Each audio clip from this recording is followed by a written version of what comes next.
as a young person, I had the opportunity. My dad taught me how to go soloing. It wasn't my youth pastor. It wasn't my pastor. Sure, from the pulpit that was explained and it was exemplified, but the practical how to do it was with my dad. People skills, that was with my dad. A lot of ministry. We go to the nursing home as a family. It was awesome to serve God as a family. And so I think that's really what it boils down to, is just having an environment a Christian environment, go figure, a Christian home where it's not just something we do on Sunday or Wednesday, but every day, every single day, we're a Christian home.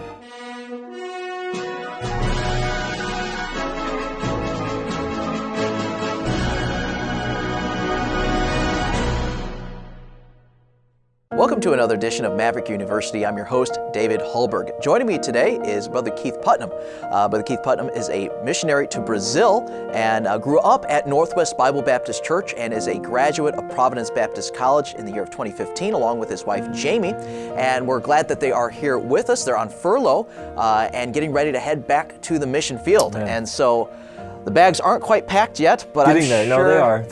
You're in process. Yes, okay. They are in process. My wife's a planner, so if we know we have a date, we're usually like 2 weeks out, we start getting everything, especially as packed in as we need to be. But yeah, we're getting there. Okay, well, good. I hope everything goes well the next couple of weeks for you as you pack. We were talking about your first term on the mission field, and I want to transition a little bit away from missions in a way, but I want to help families, who are raising children. Maybe I want to help a teenager who's going through some transitional years, maybe a college student who's trying to figure out direction for his life. And I want to talk a little bit about the making of a missionary. Okay. It sounds like a really epic documentary title. Yeah.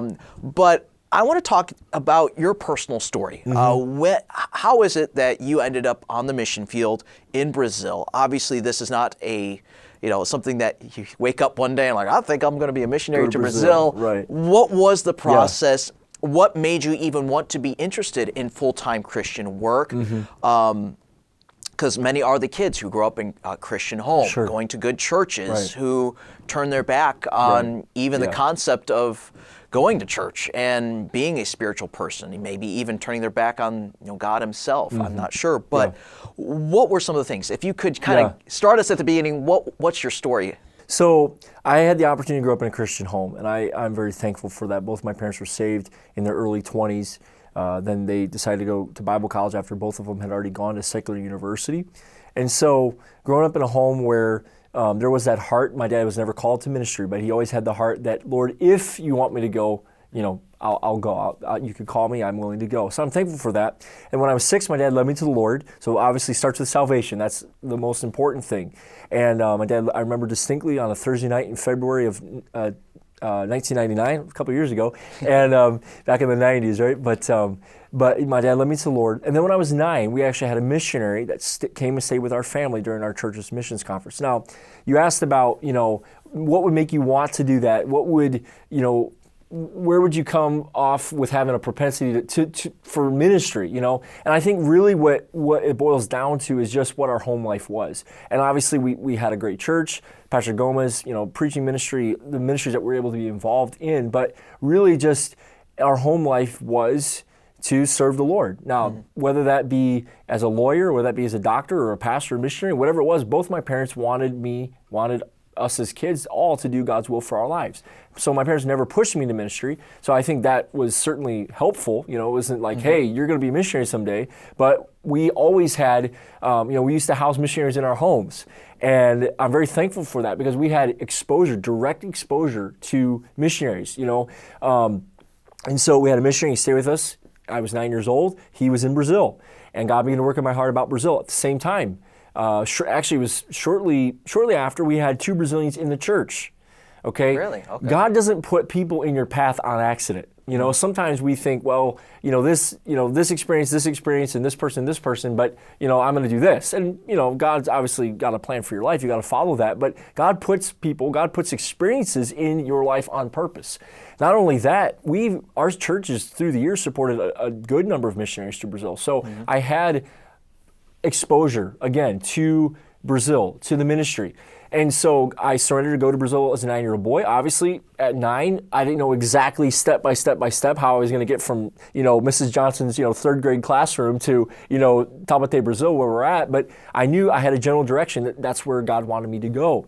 And so I started planning in that direction. I started to learn about Brazil. And if I could just encourage, whether it be a parent or even a young person, if you feel maybe God's calling you to a particular place, it may not be that place, and that's okay. Sure. Talk to your pastor, pray about it, go on mission trips. But as a young person, practically, go on Wikipedia, learn about Brazil, go to the CIA fact book and learn about whatever country you have an interest in. It could just be an interest. Get to know about all sorts of different countries, not just Brazil.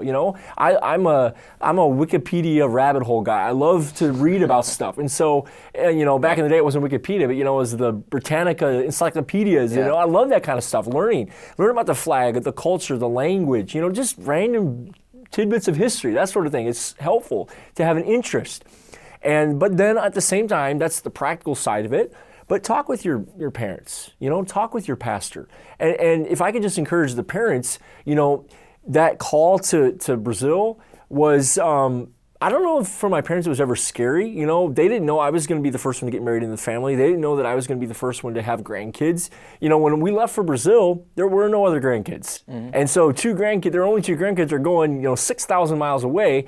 And for them, that had to be a little scary, disconcerting, whatever the phrase may be, but they never said, I don't think you should do this. They never said, well, you're taking our grandkids from us. They were an encouragement. And that, by the way, that didn't start in 2020 when we left. That started back in the early thousands when God called me. So they were always encouraging me. And basically what it boils down to is they always encouraged me to serve God in whatever capacity it is right now.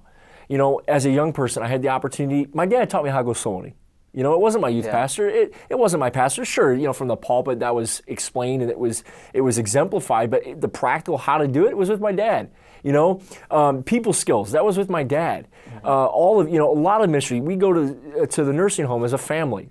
It was just awesome to serve God as a family. And so I think that's really what it boils down to, is just having an environment where, a Christian environment, go figure, a Christian home where it's not just something we do on Sunday or Wednesday, but every day, every single day, we're a Christian home. And so serve God where you're at. As a teen, I had the opportunity to travel with an evangelist for a couple weeks. I had the opportunity to serve at our summer camp. These are all things my dad told me. I said, I was kind of on the bubble if I was going to work a job as a teen, a paying job, it's work. Camp ministry is work, or work at a camp. And my dad told me, he said, listen, you can make money the rest of your life. This is your chance. I'm paying the bills. Go work at the camp. And those were the best 2 summers of my life. Serve God where you're at. And just take an opportunity, whatever it is, and jump in. Whatever it is, ask your pastor, hey, how can I help? Your youth pastor, what can I do?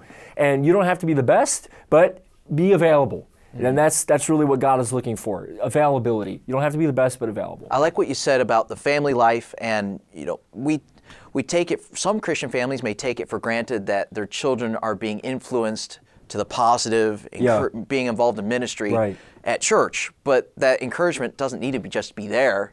Sometimes you just export your children to the church ministry to teach my kid to soul win.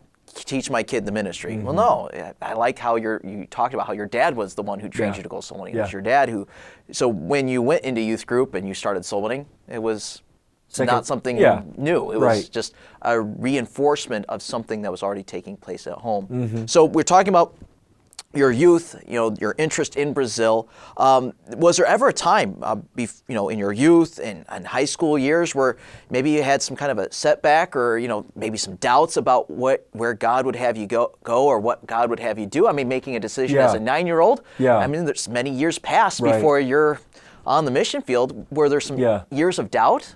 Great question. Personally, nothing explicit like where I was, like not only God's call, but I'm going to get out of church. That never was, I don't personally feel that was ever the case. Sure. But there was a time in high school where I probably didn't make the wisest choices. And so I wasn't as mindful of God's call on my life as I should have been. And it was around that time that I ended up working out at the camp. And I remember the second summer that I was out there at Cedar River, Pastor Jerry Ross, preached one of the weeks.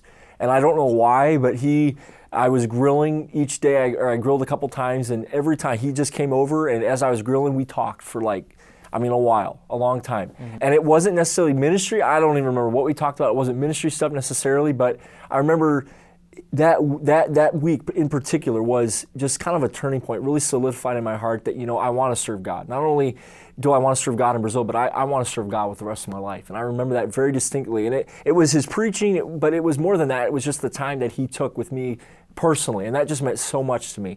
And so, yes, there were times where I wasn't as mindful. I guess that's the word I'd use. I wasn't as on fire in my heart as I probably should have been. But getting out of church or anything like that, that wasn't, thankfully, the Lord kept me from that. But I remember one of the things, and people, signs, I'm looking for a sign. And I wasn't looking for a sign. I don't even know what I would put this at. But again, God puts things in your life on purpose. And I remember it was my senior year, going just about done with my senior year of high school, and I was ready to graduate. I wanted to be done with high school and move on. But I had been asked to sing on a tour group at the college, and so I was practicing. And so, the guys, they were getting off work at, midnight, 1 o'clock in the morning. Our practices were super in the middle of the night, early morning. I remember one particular week, and I was coming home from the college, and I pulled up behind a car, and on the car I had a big bumper sticker, the Brazilian flag, and it said Brazil, okay? And I didn't think anything of it. I was tired, it was late, I went home.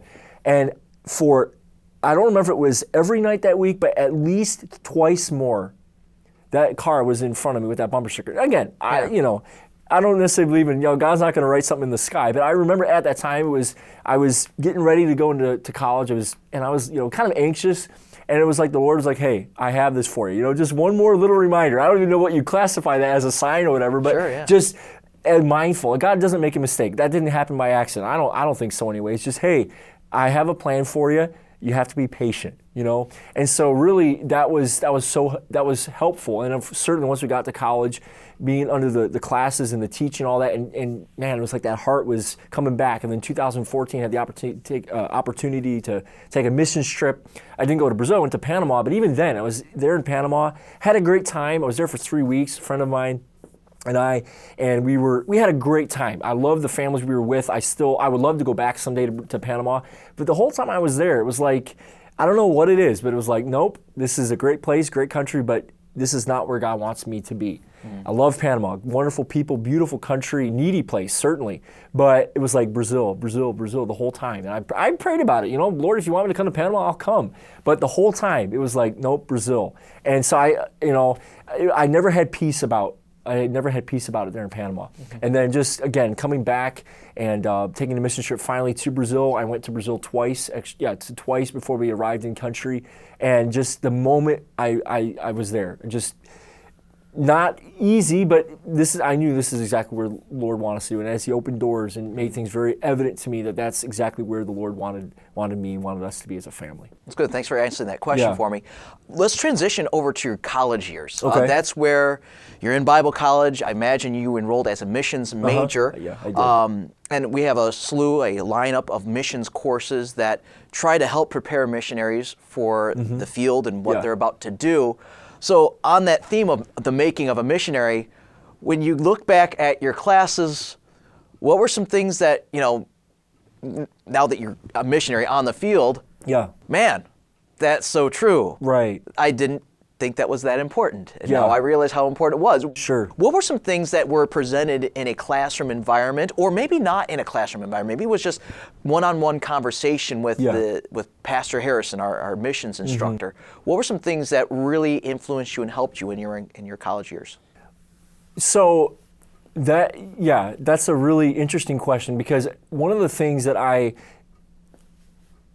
guess my perspective might be a little different.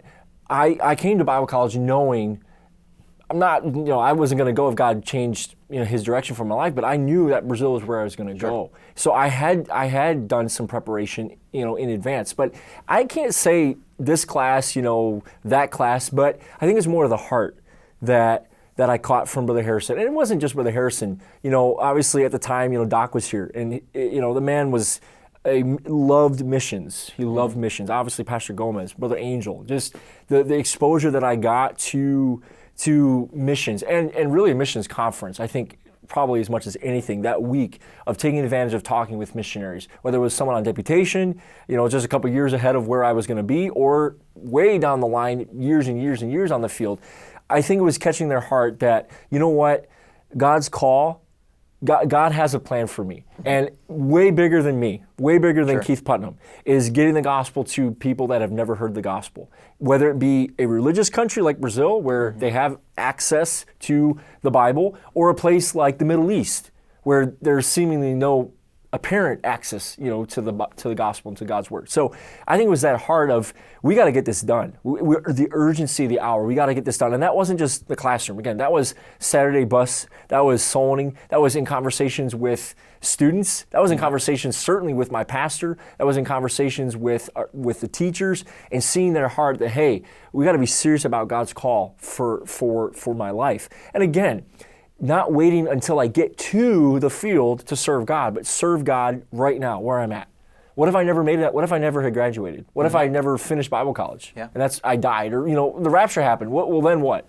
I got to get busy serving God today in the bus ministry, the sewing ministry, whatever ministry God put me in. So I think that as much as anything, and just seeing the need and the opportunity to travel with the college, I was able to see churches and see that God has blessed me with the church that I grew up in. But there is such an urgent need for gospel preaching churches all across America. We drive for hours, and a place you'd think, oh, this would have a church, and there'd be no church. Or once, we go with a pastor who was traveling. He said, there used to be a church here. You talk with a pastor and say, there used to be a guy in the other county, and there's not anymore. So whether it's Brazil or the United States, it really doesn't matter, because the gospel is what makes the difference. And reaching the urgency, I think, in that heart of, we got to get the job done. We got to get to work. We got to do God's will for our lives today, right now, where we're at, not wait until we graduate, but let's get busy today. So that's kind of that heart. Getting the heart of the missionary as much as anything helped me in preparing me, hey, I got to be busy, and I got to be intense about what God's call is on my life in preaching the gospel. One more question about your college years, and that's probably all the time we'll have, but obviously your wife is a missionary. Right. Did she come to Bible college with that goal in mind, and obviously, if not, when you guys started dating, was it one of those deals like, first date, God's called me to the mission field, so unless you... see you later. Yeah. It was a conversation very early on. I don't know it was our first, but I would say within the first few conversations that we had, it was mentioned, and, I was... I'm not putting myself up, but I was serious about what God had for me to go to Brazil. I knew that's where God wanted me to go. And I frankly wasn't interested in dating someone who wasn't interested in the mission field, or, she thankfully was open to that. Her aunt and uncle are missionaries in Belarus and have been for a number of years. And so she had exposure, and she comes from a church with a lot of exposure to missions. So I'm very thankful for that. Really, in Bible college, obviously I'm thankful that we met. I'm thankful she got saved. She was not saved until Bible college. It was, I believe, our sophomore year. Okay. So, knowing she was saved was that was a good thing. But yes, she was absolutely ready and excited to serve the Lord in the mission field, on the mission field, knowing that away from home, away from her home church, away from her family, away from everything that she's ever known, So yes, that was definitely a topic of conversation, and it is something that, again, she takes very seriously. And really her role as a missionary is she teaches kids. She loves kids. She loves discipling. She helped me disciple a lady in our first term. She did a wonderful job. She speaks great Portuguese. But her role, if you were to ask her, she would say, well, I'm a wife and a mother.